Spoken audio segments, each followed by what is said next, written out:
Assalamu alaikum, bienvenue sur Vérité Din. Ici nous parlons du dhikr, religion comparée et tout ce qui concerne l'islam.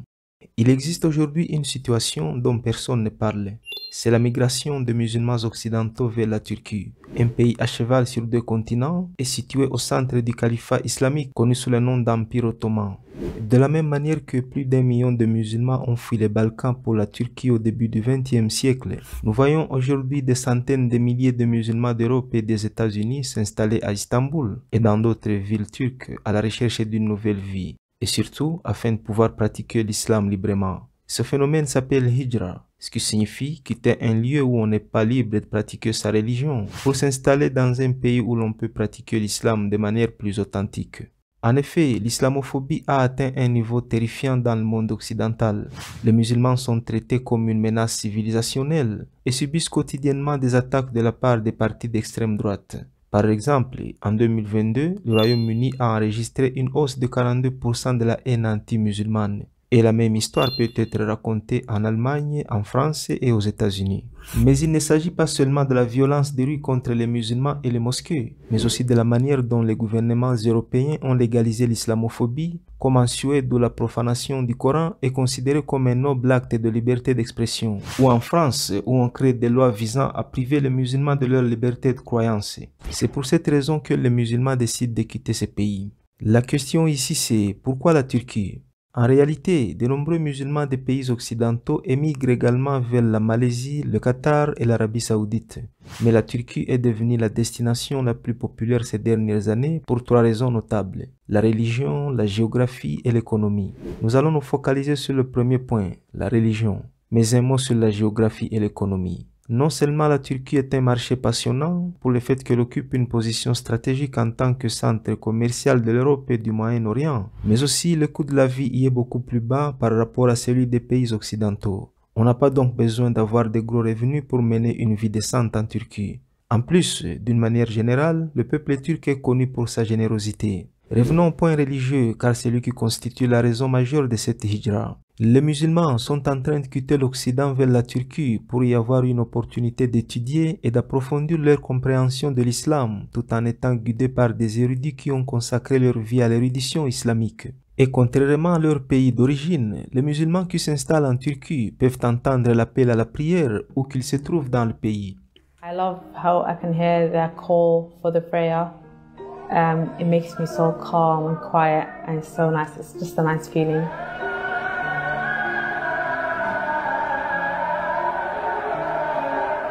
Regardez cette famille musulmane américaine qui a quitté la Louisiane expliquer son expérience de vie en Turquie. I'm Shelly Masri. I was born in Louisiana, lived in the US my whole life.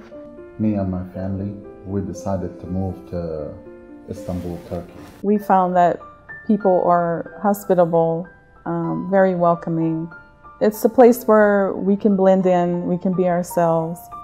We also were looking for a place that we can find food, halal food. You have to constantly check your food in the US. I didn't want to have to do this every day.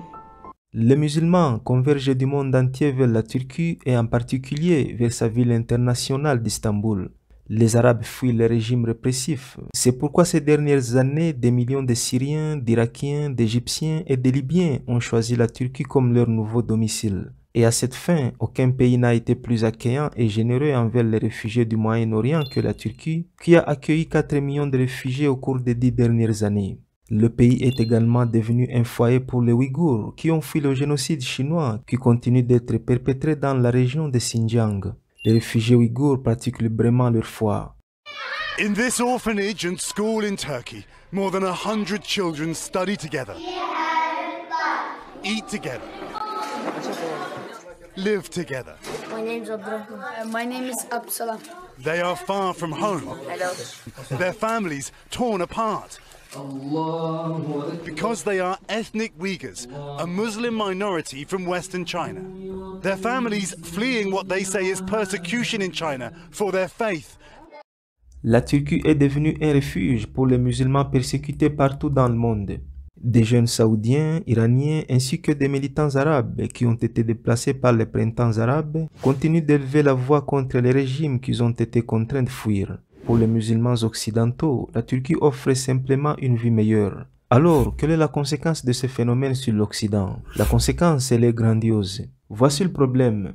La migration de musulmans vers la Turquie provoque une importante fuite des cerveaux dans les pays occidentaux, ce qui pourrait avoir un effet extrêmement négatif sur l'économie et la société dans son ensemble. Par exemple, aux États-Unis, les musulmans constituent non seulement l'un des groupes les plus instruits, mais ils sont également majoritaires dans les domaines professionnels tels que les soins de santé. Selon une étude qui a été menée aux États-Unis, plus de 15% des médecins de l'État du Michigan sont musulmans, même si les musulmans ne représentent que 3% de la population de cet État. En termes simples, les pays occidentaux sont en train de perdre beaucoup de médecins, d'ingénieurs et d'enseignants, tout simplement parce qu'ils continuent à traiter les musulmans comme des citoyens de seconde zone. Voilà le coût économique de l'islamophobie. Et c'est pourquoi il est dans l'intérêt économique des non-musulmans de lutter contre la discrimination anti-musulmane. En d'autres termes, lutter contre l'islamophobie est un acte de patriotisme, car cela consiste à sauver l'avenir du pays. Merci beaucoup. Assalamu alaikum.